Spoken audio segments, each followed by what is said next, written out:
As we all know, director-writer James Gunn was fired by Disney for some really alarming tweets he made in the past, though they seem to have been a joke, and they seem to have been reported in bad taste because he was an enemy of Donald Trump, or at least a critic of Donald Trump.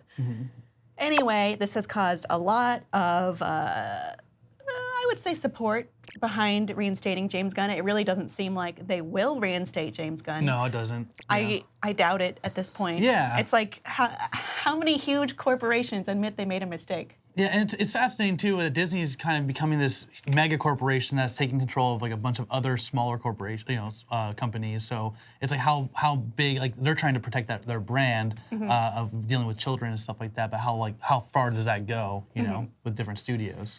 I mean, I think it's a mistake to look at things without context. Yeah, I totally agree. But we saw there was a letter from the cast of Guardians that said, "We stand by James Gunn." Some have gone further, particularly David Bautista, who has been a favorite of mine because that man is really principled. Yeah. He stands by what he said, and he's really putting his money where his mouth is. Yeah. Because he's hinted pretty much that he will not come back to the cast if they don't use his script, and that he would only be doing Guardians 3 because he's obligated to at this point. But what if Disney didn't want to make an actor who didn't want to be there do something he didn't want to do? Because, if you saw the press tour and there's an actor there who's clearly like, I don't care, I hate this, I'm just doing this because I have to. Yeah. That's a real possibility. Yeah, definitely.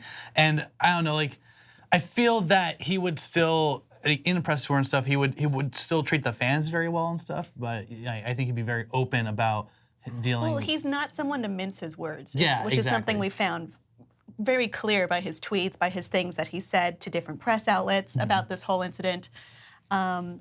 But what if they were to replace the entire Guardians of the Galaxy cast? Yeah. Could they do that So instead of just Bautista? I mean, I think they could, because if you look at the Guardians teams, like they're like the Avengers, where there's so many different versions of it. Like for example, like Vance Astro could be showing up. Like we literally have a whole other team with Stallone. They could. Oh yeah, do it. Sylvester Stallone, a man with no skeletons in his closet. Right. Look it up. So like they could do it and treat it as like a new launching point for Guardians, but I think that, like, I don't know, this whole situation is very strange to me. In terms of the joke's bad. I'm not defending the joke. It was You can't defend the joke, but you should understand what it is in context. Right. How long ago it was, how much apologies there have been, how much doing and not just saying. And actions speak louder than words. Yes. And if that first off, guys, comedians make terrible jokes. Even like they'll try something that's edgy. Do you remember how edgy 2009 was? Right. Do you remember when Dane Cook was cool?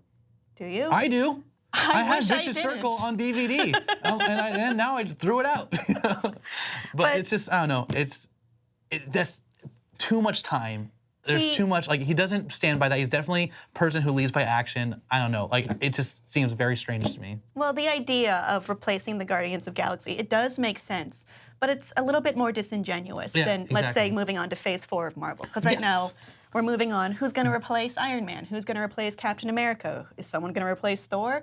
Who's going to be a star now? Who's going to be leading this group? And that's more of a cyclical replacement. Like maybe, it'll be Anthony Mackie or Sebastian Stan, but that seems more like a natural progression as opposed to I'm replacing the whole cast, not because I believe in the integrity of the story, but because someone was mouthy about a decision we made as a corporation, which is something totally different. Also, as much as I like a lot of the people that were shown is, at the end of Guardians 2 as the old Guardians. We had Michelle Yeoh, we had Michael Rosenbaum, Ving Rhames. They looked cool, but I have no attachment to them. And they haven't really been cycled in a way that would show a natural storytelling, right? I totally agree.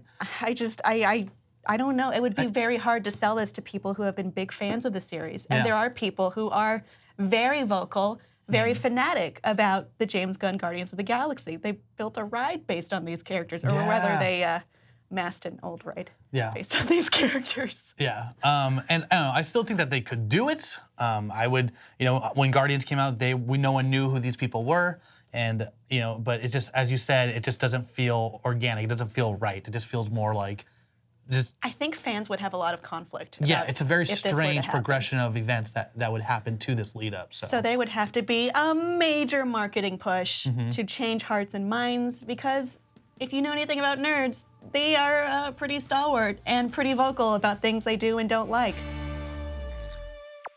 Want to see more videos like this? Subscribe to the NerdAlert channel below, and don't forget to become a TYT member. Get access for as little as $4.99 a month. Download the TYT Plus app on your phone or head over to tyt.com/join today.